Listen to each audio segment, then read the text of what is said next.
Hi, all, and welcome back to another episode of There's Danger Here. I'm Leilani. And before I get into any more inmate episodes, I thought I'd share the whys.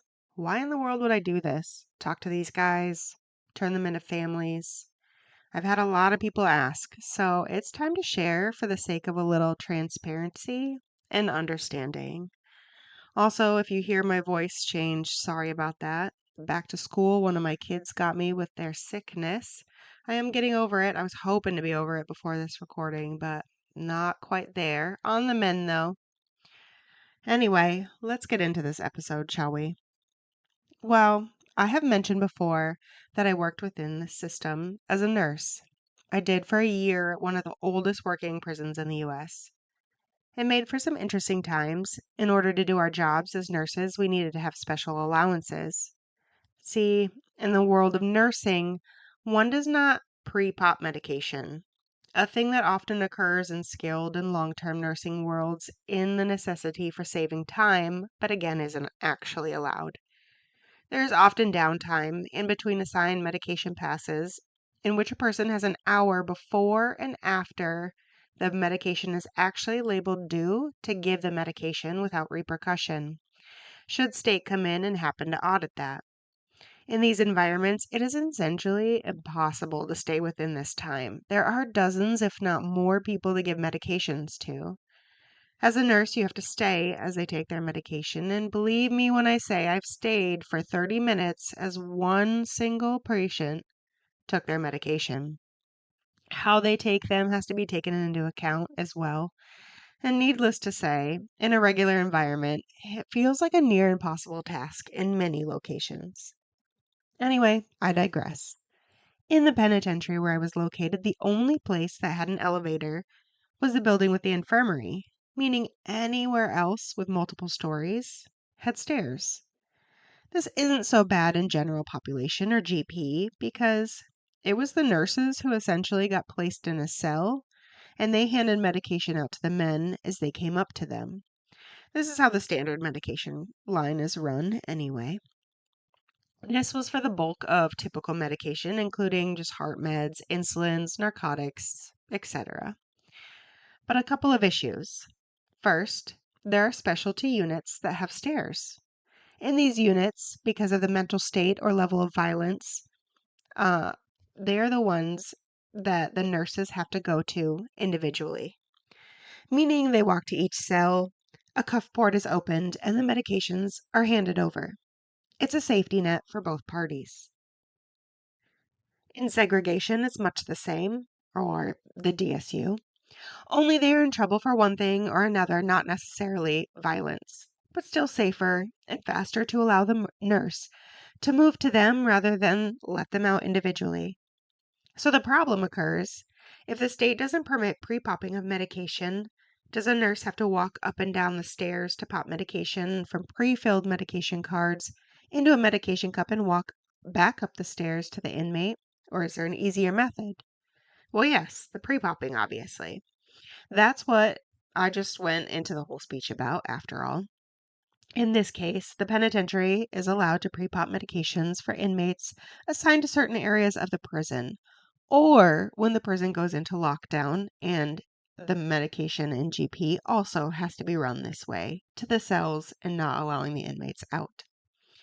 This actually helps exponentially, as it could be done away from inmates and the cacophony they tend to create, reducing medication errors. If you come from a background like mine or any regular nurse, pre-popping is a foreign concept and exceedingly difficult to get over that initial shock, then worry of getting in trouble. But as you pass the medication, one does start to feel a little bit like a waitress holding on to the plethora of medications. It also gives a person a moment to say hello to each inmate and kind of check in while you're there. At least if you're any good at your job and you're a nurse and your whole point is to make sure that they're healthy. In some areas, this hello is sort of the start of a rapport that can be used to help yourself as well.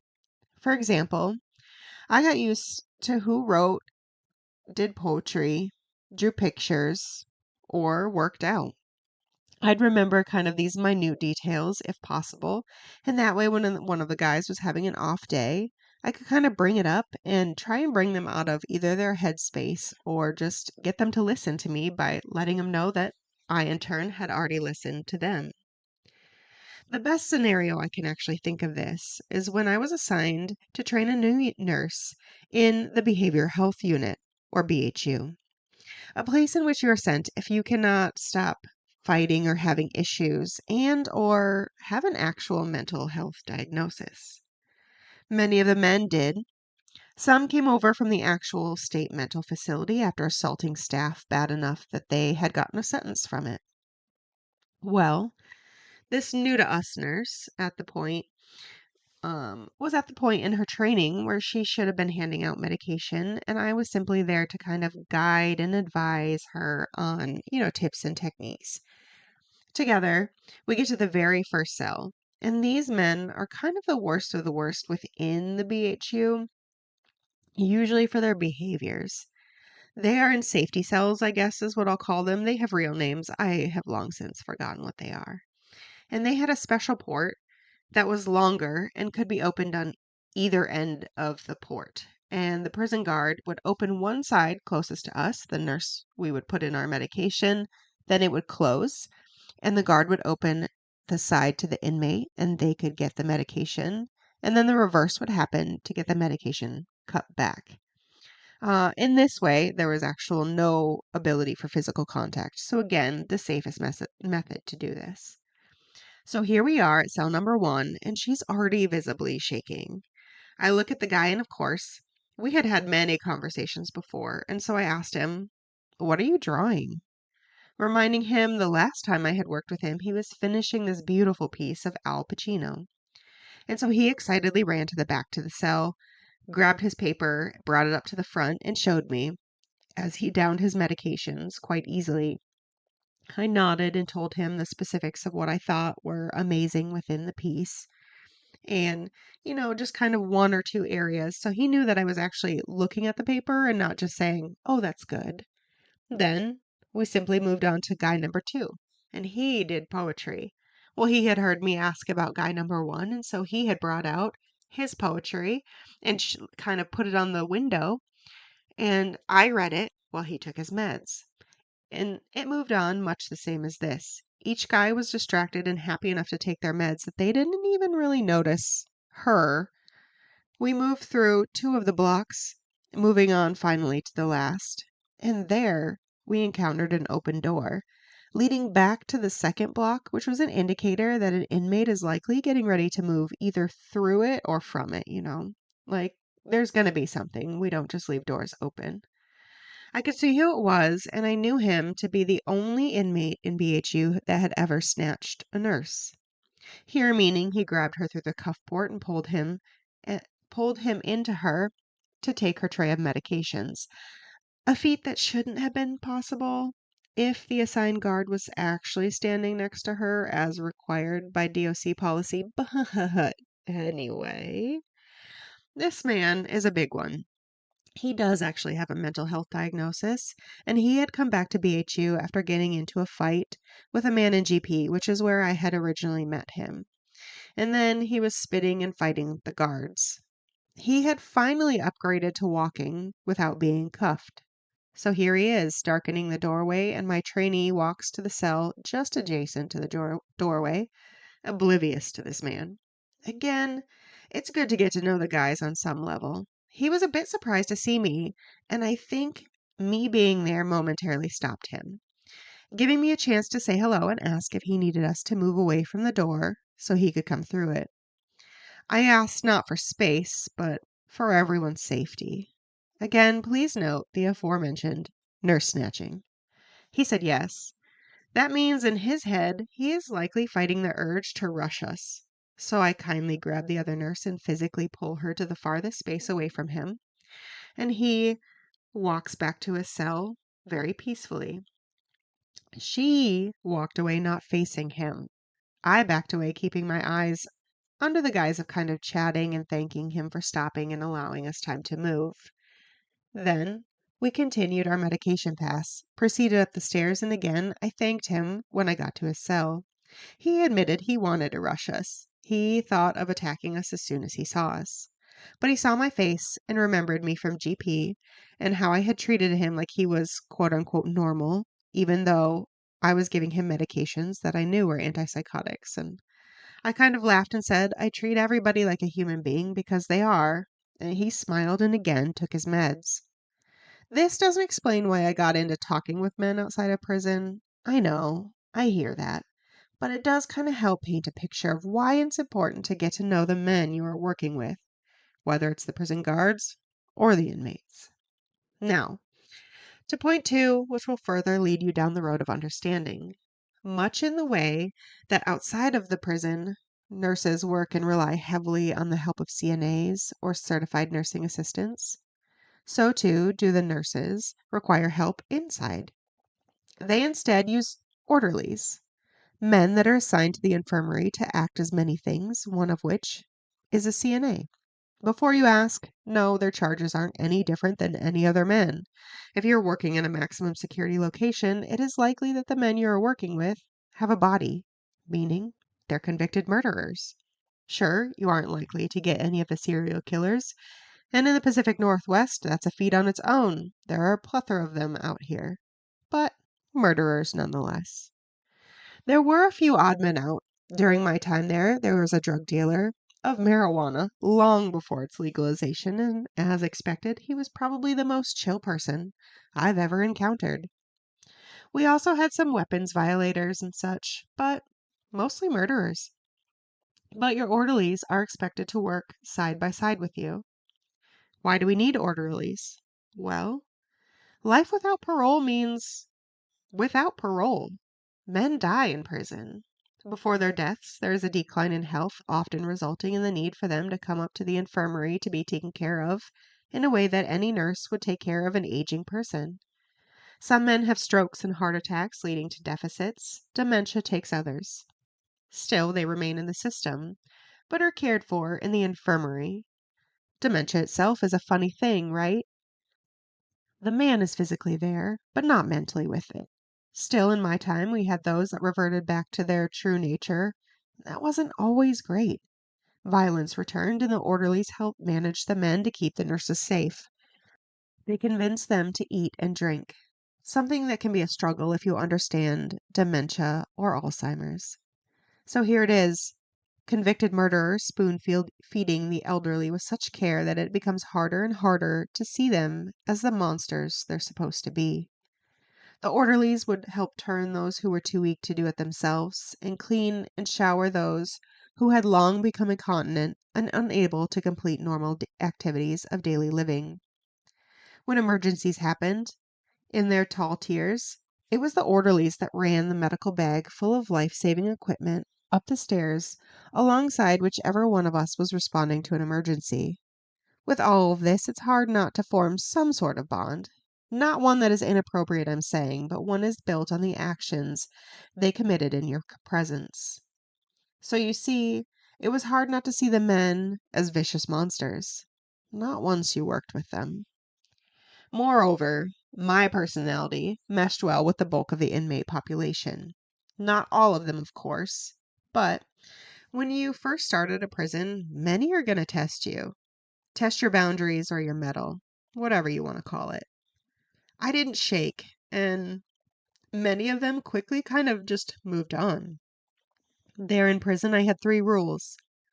One was that I was always there to help you, as long as it is in my realm, meaning if it's not medical, don't come to me.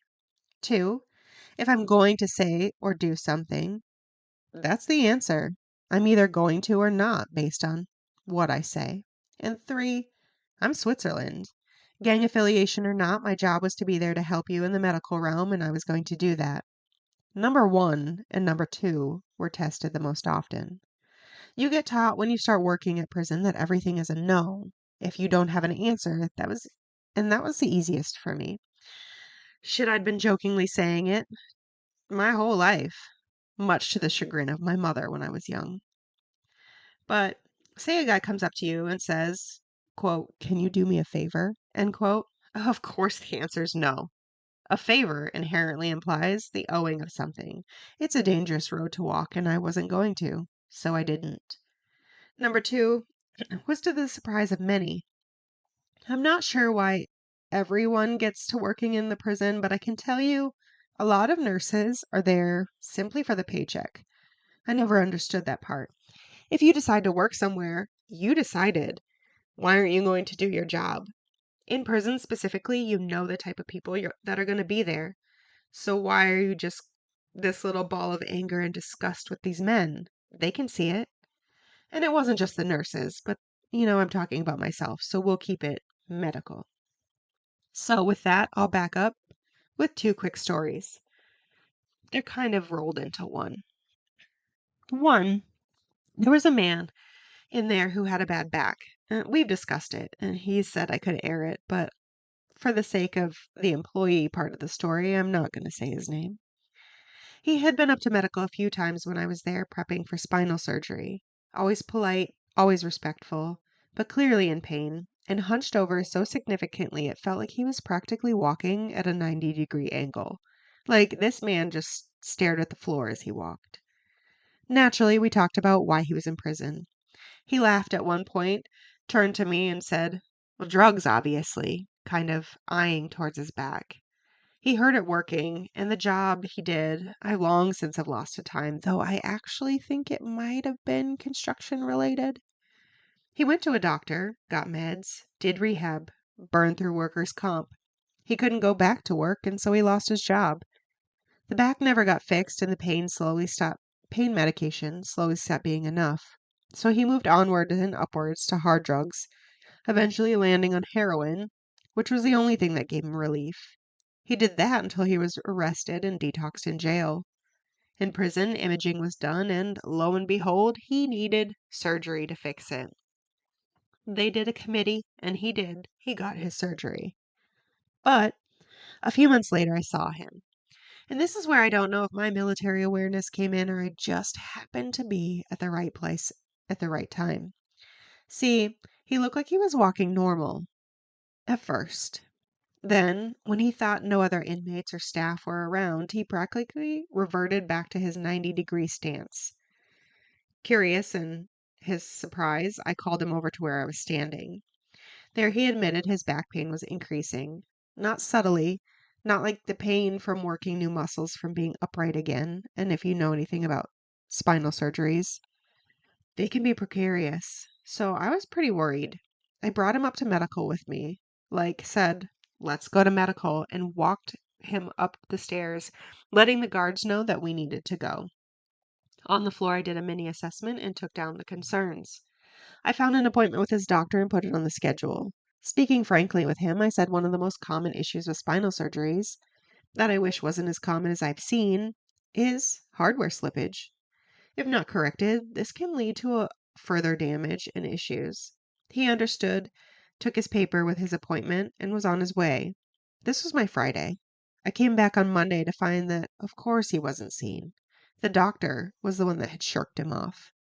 I put him on the schedule again with my concerns, and again she didn't see him. Her notes referenced possible drug seeking. This went on for almost 2 weeks when I had enough. I put his chart in the middle of her dang desk with a note that said, "I will continue to put this man on your schedule until you actually see him. Per his statement and my assessment, he is at risk for hardware malfunction as documented in my notes. If he isn't imaged and it is later determined to be the case, at this point, you are the one that's liable." He was seen that day. We got imaging done, and lo and behold, his hardware had fucking slipped. I was livid and relieved at the same time, and he required a second surgery, and after that, he was back to walking upright. We talked through the whole situation at work, especially after the doctor had sent him away, because when she did that, it made me look like I was the one not actually doing anything, to which I took personal offense. I told him honestly what I was fighting against and that I would keep fighting until he was seen. The thank you after the second surgery was pretty tear-filled. He hadn't ever had anyone in his corner before, that was apparent. But this was my job. I wasn't going out of my way. I was advocating for my patient at that point. And that's what nurses are actually taught to do in nursing school, no matter their environment. The same doctor was a continued disappointment my entire time that I was there. At one point, I had to remind her that she couldn't just speak with inmates out in the open about their medical issues. Why wouldn't she take one in to her cubicle? Well, he's a serial killer and huge.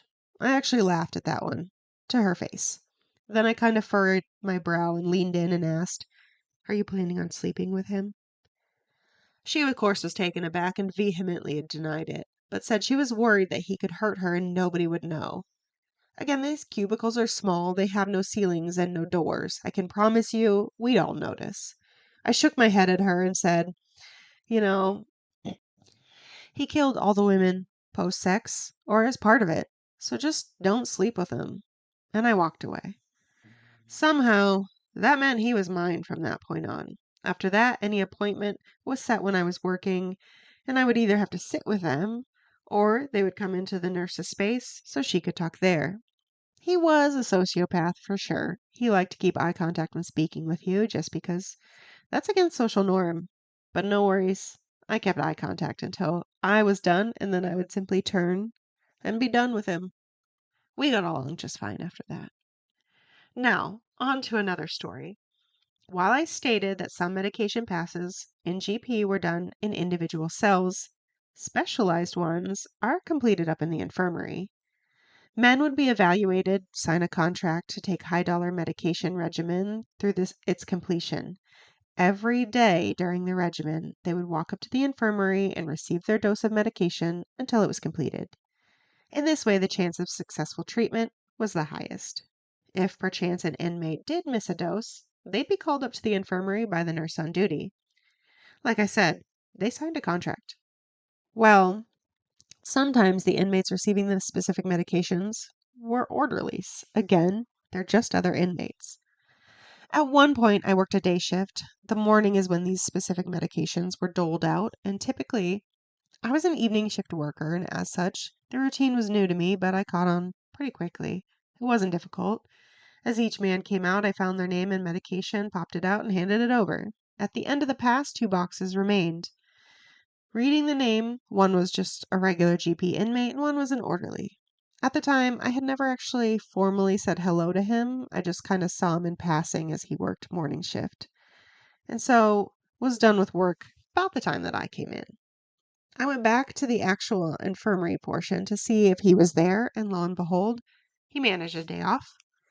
Once again, the men cannot miss a day, and as such, I went to the guard in charge of medical. I'll differentiate here because they are in charge of the entire floor, which consisted of cubicle-style offices for visits, sick calls, assessments, an x-ray room, lab, dental, and then in the back was the actual infirmary. So, like I said, I go to the guard and say, "I need this inmate called up to the infirmary." It took about an hour when he finally darkened my window. Clearly, he had a miscommunication with the officer who had called him out of his cell.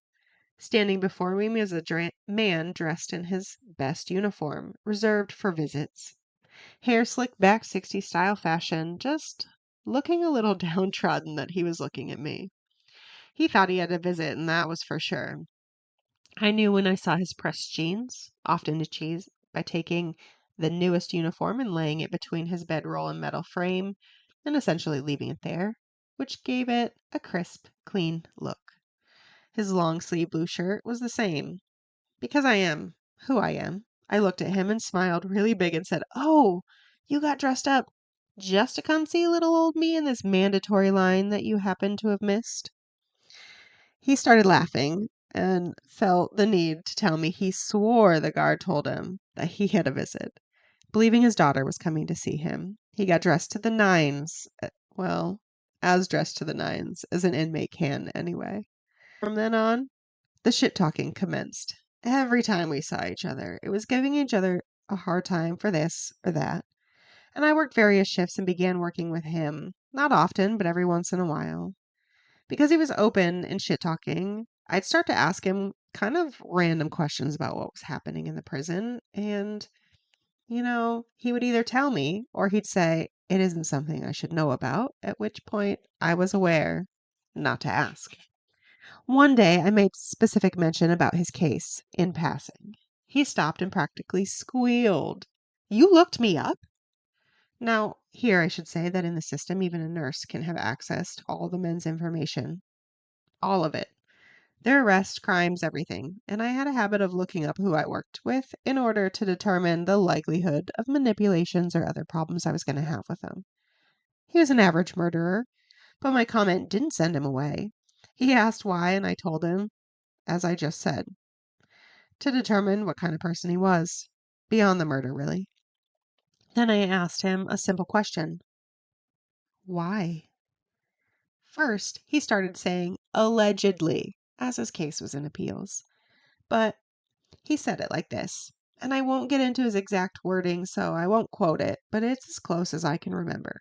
He said, if I were walking down the street and I murdered a man, which you saw, I'd expect you to run to the police and tell them everything, because you're a law-abiding citizen.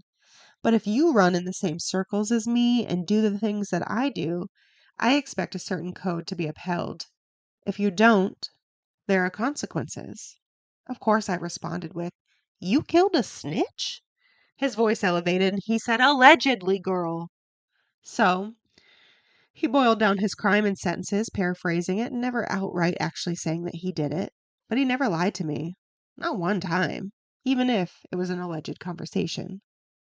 When I left the penitentiary, I got heavy into listening to true crime. But people often knew little about guns or prison, and I thought, well, shit, I know about guns from the military, and I know a little bit about prison after working there for a year. So I'm going to give this a go, telling true crime with a bit of knowledge behind it. Then I decided if I'm going to tell stories, I should just reach out to these guys that I knew. This man was one of the first ones I ever wrote back, and he wrote back that I was always one of the good ones, and we've been writing ever since. He's more old school than new and prefers handwriting to everything, and as such, his story is still in the works, but it's practically done. Partially because I'm asking him to tell me about jail and dealing with his lawyer and how trial went from his side, then transitioning from jail to prison, this time for life. So it'll come out in its own time, and as a complete account, at least as complete as one can get. But that's how I started. I have grown to include writing and speaking with others. Though only a couple of stories have aired thus far, I know I'm working behind the scenes on a lot of them, and still I hope these stories help explain how we got where we are and how different experiences shape our ideas and thoughts on people. I think part of this also is because I can understand a bit of both sides. Backing up even before working in the penitentiary, I had family that was incarcerated. My uncle, Bernie, was in prison for years. I remember writing to him when I was in early elementary school. Our back and forth exchange became kind of my diaries. I was able to tell him everything that was going on in my life, and in return, he got a reprieve from his four walls. When I was little, I didn't know people are often faced with a certain stigma when it comes to having family that's in prison. So I was not taught to be embarrassed by him. I didn't know his crimes until much later in life. I just knew that family was in a place that I had to write to. We were close. There was even a time in elementary school where he was paroled and I got to visit him out in Arizona, along with other family members. The trip is one I won't forget. It's a cherished memory. But shortly after returning home, I was writing him again. For a while, I actually believed he managed a furlough, but it seems he simply committed another crime and returned to prison shortly after the family visit. His problem was, for the most part, drugs. He did have a child case in which one of his sons states that my uncle essentially kidnapped him and his brother, resulting in the case and more prison time. But for the most part, it was drug use.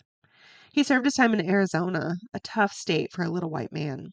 But he reported that he wasn't in a gang, though I really doubted he managed to be unaffiliated. He did say he used his skills at drawing to make cards, a coveted skill that other men would pay for, and so he would use this to pay for protection.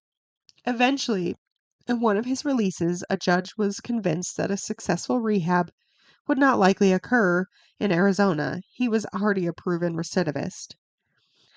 Again, he was proving that he wasn't doing well. And so this judge finally paroled him into Michigan, where he was required to live back at his parents' house for a time. But hey, it worked. Yet, there is another side to that coin: the family members that feel forgotten due to someone else's actions. Many of these men are fathers and can feel remorseful for abandoning their children. And while I feel empathy for them, I see the side of anger and hate. My father was an alcoholic that essentially abandoned his children. He was jailed for failure to pay child support, and while he never served any serious time, I felt that hate. To have this insidious man in my life, one that I was related to and ashamed of, I can understand how that it feels to be angry at a family member for their actions. Men tell me their stories, and it humanizes them to a point, but I can still understand how their family must be hurt by them as well. The underlying anger that's there. It can be difficult, but I can also tell you that many of these men want nothing more than for their families to just keep in contact with them. That's just another reason I talk with them. And moreover, some of them have actually become family because of it. They have opened up and bore their entire lives with me, including their crime and outside of it, which often seems stemmed from drugs or drug use. But there are regular people underneath it all.